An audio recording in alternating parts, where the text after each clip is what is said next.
What is up, people? BP here, and today we are going to be looking at how to stop your divorce. And by the way, I'm going to be drinking my lovely Sprite. That's right, non-alcoholic drink. It's delicious.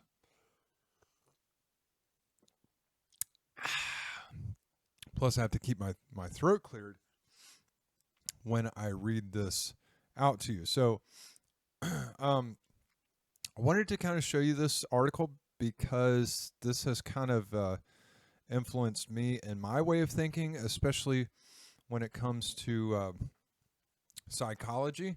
So, anytime when dealing with relationships, we think that arguing with people and trying to reason with them is somehow going to help our situation, and it often doesn't. It actually makes it worse. So, when I was 21, going through my first divorce, I actually came across this article, and it actually helped me a lot. And I did not buy his book. I probably should have, just to support him, but to be honest, I didn't have the money, and plus I'm cheap. So anyway, I know what you're thinking, Brian. Why do you look so ridiculous in this video? And that is because, well, it is very early in the morning. It is 4 o'clock in the morning. And plus, I know you're not really going to be asking that question because nobody watches my videos, but that's okay. It's not about the views. It is about the information. All right, so let's get right to it. And I can't believe this is not secure. How is this not secure? Dude, they are like banning all websites from the internet just to say that it's not secured. Well, that definitely affects a lot of people's traffic, especially who own these websites. All right, so, man, Sprite at 4 o'clock in the morning. Gotta love it. Okay, so let's jump right into it. I'm going to read this. Please bear with me. I'm not the best reader, but hopefully this will help you save your marriage. Okay, this says, now, you can stop your divorce or lover's rejection even when your situation seems hopeless. By the way, if you have any questions on your personal marriage or relationship, don't ask this guy. Ask me instead and give me your money. Okay? Excuse me. Okay. He says, I'll show you step by step exactly what to say and do to stop your divorce or separation, especially when you're the only one who wants to stop it. And usually these kind of articles are mostly geared towards the husband trying to stop the whole problem here. So, that's just kind of the statistics. Okay, so it says, Dear friend, of course you want to save your relationship, but you're confused, afraid, and you don't know where to turn. You want to save your relationship more than anything else, and you should. That's where I come in. For over 45 years, I've been working in San Antonio, Texas, saving thousands of marriages. It's been my lifelong career. Over that 45 years, I've discovered exactly what works and what doesn't work when it comes to saving a relationship. Keep reading, and I'll show you exactly what to say, and do for your situation. The first thing we need to do is get you to understand what you're up against. The competition you're facing as you do everything you can to stop your divorce or separation as quickly as possible. Part of the competition is our addiction to strategies that never work. Here are 4 strategies that never work, yet people always try. Which of these strategies are you trying right now? The first is to give them reassurance. I've changed. I won't be controlling anymore. I won't lie to you anymore. I won't have another affair, and so forth. The efforts to give them reassurance, this almost never works. The second strategy is to tell them over and over again, I love you. That never works. And I can't tell you how many times I've done that, especially when trying to save my relationship with a girlfriend. I'm like, yeah, I love you. Don't leave. And what do? They're like, I don't love you. I'm trying to leave. Please go away, and I'm blocking your number. And I'm like, okay, well, I'll be at your house at 8 o'clock that night just to check on things, not to, stalk you or anything, No, I'm just kidding. Anyway, so yeah, that's totally a weird move. So, but hey, you got to do what you got to do to keep them to stay, right? Right. All right, let's continue. There's the third strategy is arguing, reasoning, showing up at their house at 2 o'clock in the morning. The third strategy is arguing, reasoning, trying to talk them into feeling different or doing different. That never works. Yeah, showing up at 2 o'clock in the morning to profess your undying love to them and to check and see what they're doing never works. Okay. All right. Now, always agree. If you talk about where they are wrong, they become more wrong. If you talk about where they are right, they immediately become less wrong. See, most people don't know that if you agree, gosh, I can't talk today. If you agree, okay, if you agree and sound sincere to the other person, do not defend yourself, do not explain yourself, they will defend you. They will reverse their position. Amazing. Works like magic. A person says, I want a divorce. I understand. I agree.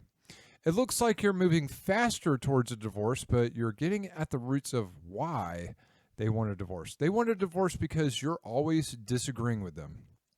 They do not want a divorce from somebody who's always pleasant and is always seeing their side and always agreeing with them. No, they are probably trying to divorce you because they found out you had a Grindr account and secretly like dudes. That's probably why they're divorcing you, my friend. I know the truth hurts sometimes, but it's the cold, hard truth, and we all need to hear it sometimes. Anyway, continuing. That's not the person they're pulling away from. They're pulling away from the person who disagrees with them. People don't want to be married to somebody who's holding a gun on them. You owe me love because we're married. You've got to love me because we're married. No. You've got to get rid of the hostility before their good feelings can show, and their hostility may seem to you like it's totally independent of anything that you do. No. You are supporting their negativism by your attitude of needing and pressuring and whining and complaining and trying to argue for your way. Just enthusiastically see it their way. You're happy to do whatever they want.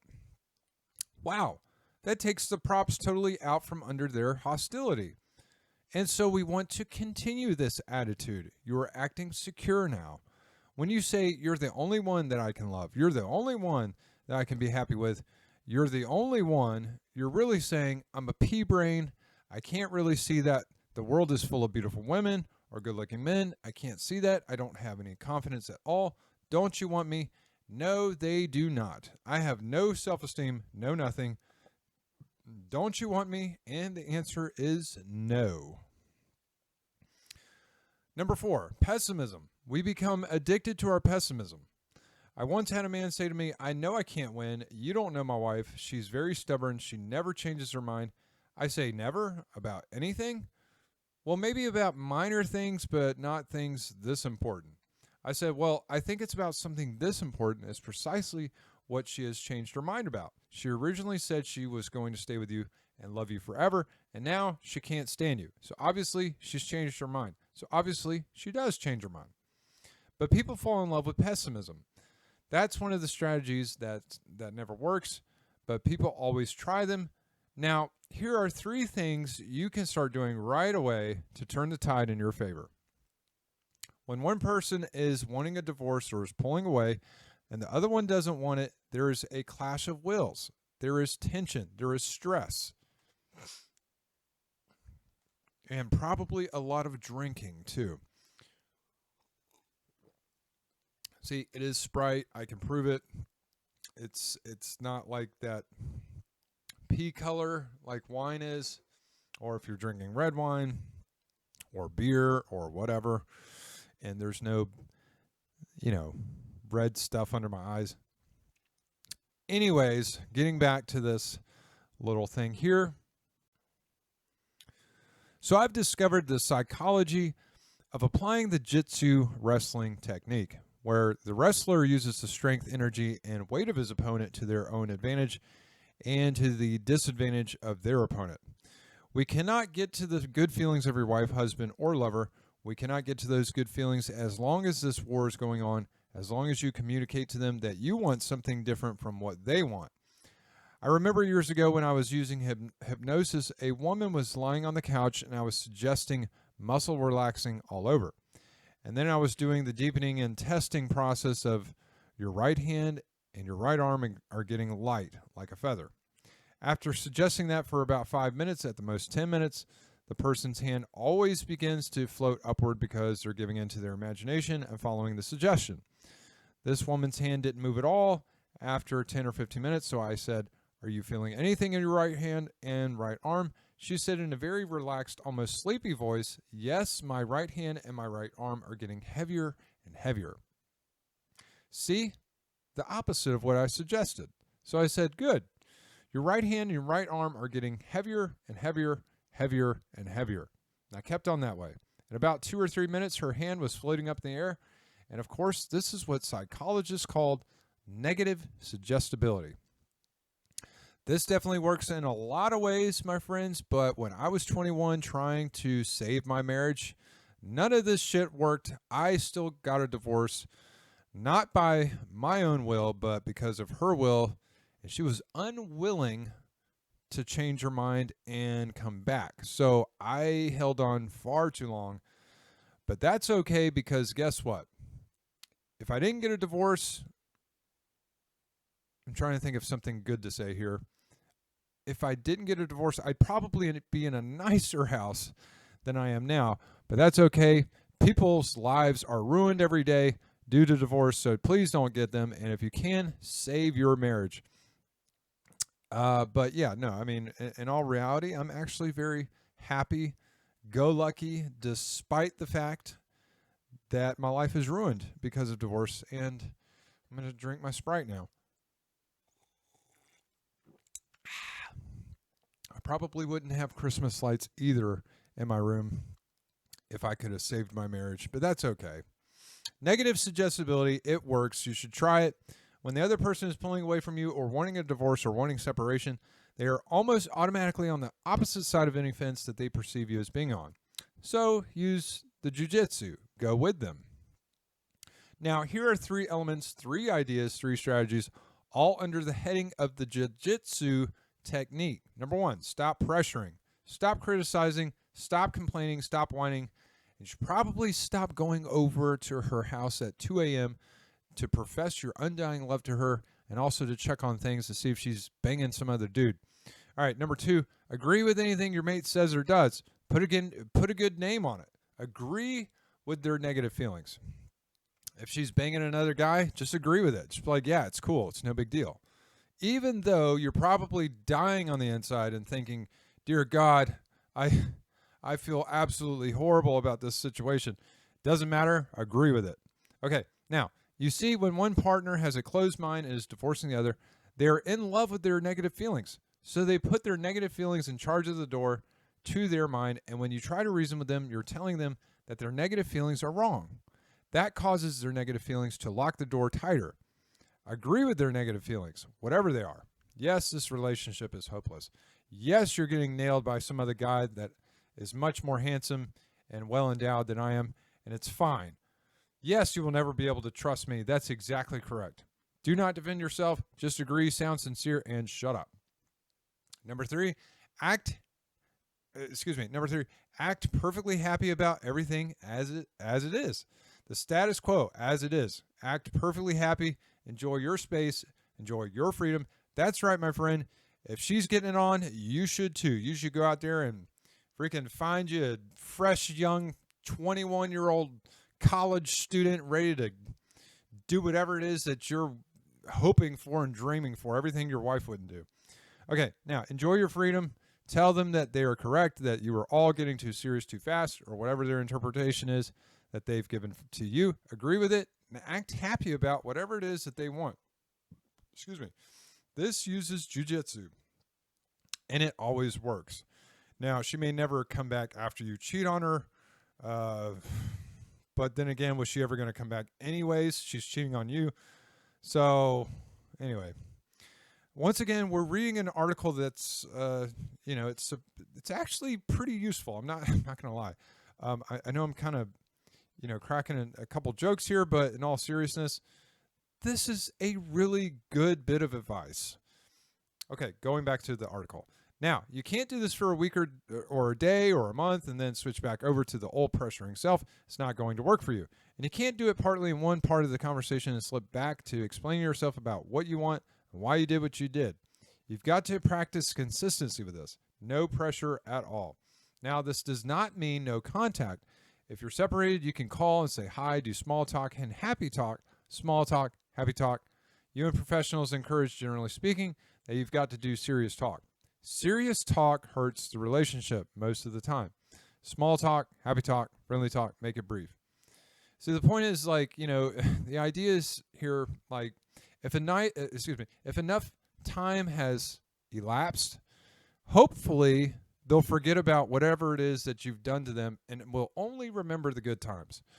So that's why Homer McDonald is trying to suggest small talk, happy talk, etc. Because really what you want to do is get their focus off of all the bad negative stuff that you've done in your life that they're focusing on, and the reason why they want to divorce you because you suck so bad. And you want to get them to think about all the positive, the reasons why they want to come back to you, because you're charming and polite and friendly and you're a great father or whatever. Just so, that's why they say keep it brief. Small talk and happy talk. You don't want to talk about the serious stuff like, what are you doing when I'm not looking? You just want to be very kind and gentle as you possibly can, so your spouse can come back. All right, so this says you can call. They will not feel pressured if you do that kind of talk or stick to practical things. When do you want me to pick up the kids? Or do you want me to bring the check by, or do you want me to mail it? These strategies work immediately to reduce the feeling that there is a clash of wills. Her negative or his negative attitude towards you are being supported by you communicating what you want. Every time you say to them, but I love you, you are saying, but I want something different than what you want. You want to pull away, but I want you to come closer. I don't really care what you want. It's what I want that's important. Lots of times men tell their wives, I've changed, let's get back together, I've changed. I tell the husbands that every time you say, I've changed, you're communicating to her that you have not changed. Really? Why is that? How is that? I don't understand that. It's reverse psychology. Like, people hear the opposite of what you tell them. Of course, you don't understand. But what's your motivation? Why are you telling him or her how you've changed? What's your purpose? Isn't it to get your way? Yeah, I want her back. That's your way. That's not her way right now. She said she may consider it later, maybe, but not right now. And every time you say, I've changed, you're saying, give me my way, give me my way, give me my way. What I want is more important than what you want. I don't give a hoot what you want. And subconsciously, she's saying, he hasn't changed. He's still the neurotic, selfish, pressuring guy he always was. There's no way I'm going to go back to him or to feel positive to him as long as he is this way. Agree with him quickly. Why? Because it saves your nerves, saves your pride, saves your energy, and you end up getting your way much more than arguing or rebelling or disagreeing or pressuring. If you want to win somebody back, the worst thing you can do is disagree with them. Never do it. And then he goes on to tell a story, yada, yada, yada. And here's a sales pitch. Basically, your situation is not hopeless. Plenty of people put these strategies into place. And why working at your relationship isn't working and what to do about it. And that's the problem here, is that when you work and complain and criticize and argue with your spouse, it's just not working. You working at it is not working. And the thing that you really need to do is just let time pass. Let them forget what you've done that's bad. Let them remember the good that you've done. And then just be a polite, friendly person, always smiling, always happy, no matter what the situation is, because you don't need them. You just want them in your life. The more you look at it as a need, the more you're not going to get it. You have to look at it as just a want. Okay, now, but yeah, he basically just says agree with whatever they say, go along with it, be cool with it. It's not a big deal, because really you want to get your mental state at peace no matter what goes on. Anyway, thanks for watching. I hope you enjoyed this.